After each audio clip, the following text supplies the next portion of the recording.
Hello students.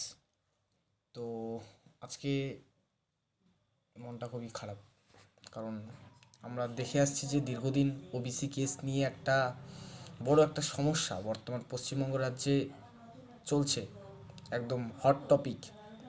এবং প্রত্যেকটা aspirant যারা রয়েছে, যারা চাকরি প্রার্থী রয়েছে পশ্চিমবঙ্গের, তাদের জীবনে কাল হয়ে নেমেছে এই ওবিসি কেসটা।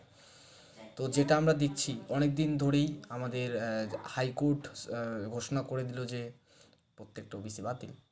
বাট সুপ্রিম কোর্ট, রাজ্য সরকার সুপ্রিম কোর্টে গিয়ে আবার কেস করলো এবং সুপ্রিম কোর্টে সেটা ঝুলে থাকছে। এবং ডেটের পর ডেট, তারিখ পরিবর্তন করেই চলেছে সুপ্রিম কোর্ট। কিন্তু এর যে একটা রায় বা সিদ্ধান্ত সুপ্রিম কোর্ট কিন্তু দিচ্ছে না। অলরেডি অনেকটা দিন চাকরি প্রার্থীদের অতিবাহিত হয়ে যাচ্ছে, এবং যাদের বয়স 27-28, তাদের মতো ভয়ঙ্কর পরিস্থিতিতে হয়তো আর বর্তমানে কেউ নেই। কারণ তাদের বয়স একদিকে শেষ, আর কিছুটা দিন গেলে হয়তো তারা আর সময়টুকু পাবে না পরবর্তীতে কোনো এক্সাম দেওয়ার। তাদের এইরকমভাবে তাদের অবস্থা এতটা খারাপ হয়ে পড়ছে যে তারা তো শেষ ভাই। প্রথমত চাকরির অবস্থা পশ্চিমবঙ্গে তো খুবই করুণ অবস্থা। তার মধ্যে যেটা পুলিশ পিএসসির টুকটাক যেটা হচ্ছিল, সেটাও বর্তমানে স্থগিত করে রাখলো আমাদের সরকার।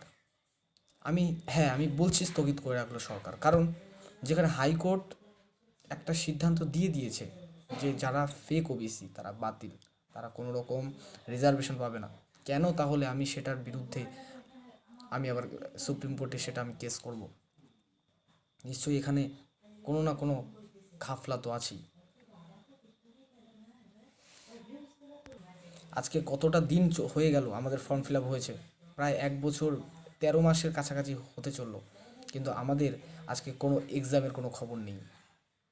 এই একটা বছর হতে পারে ফর্ম ফিল আপের 6 মাস অবধি টাইম হয়, এটা সাধারণত দেখা যায় যে ফর্ম ফিল আপ হয়েছে 6 মাসের মধ্যে এক্সাম, সেটা খুব বেশি হলে 10 মাস হতে পারে।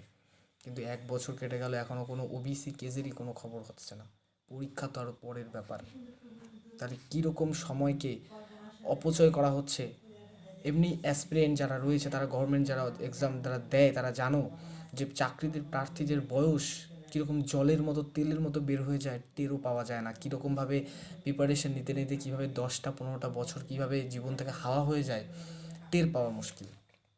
সেখানে দাঁড়িয়ে যদি একটা এক্সাম নিতে যদি এত ডিলে হয়, এবং সেইখানে দাঁড়িয়ে যদি এক একটা চাকরি প্রার্থী যাদের বয়স বর্তমানে 27-28, তারা কীরকম পরিস্থিতি রয়েছে একমাত্র তারাই জানে। তো মাননীয় সরকার এবং বিচার ব্যবস্থা হাইকোর্টের কাছে আমার নিবেদন, প্লিজ তোমরা এই বিচার, তোমাদের সুগম বিচারের মাধ্যমে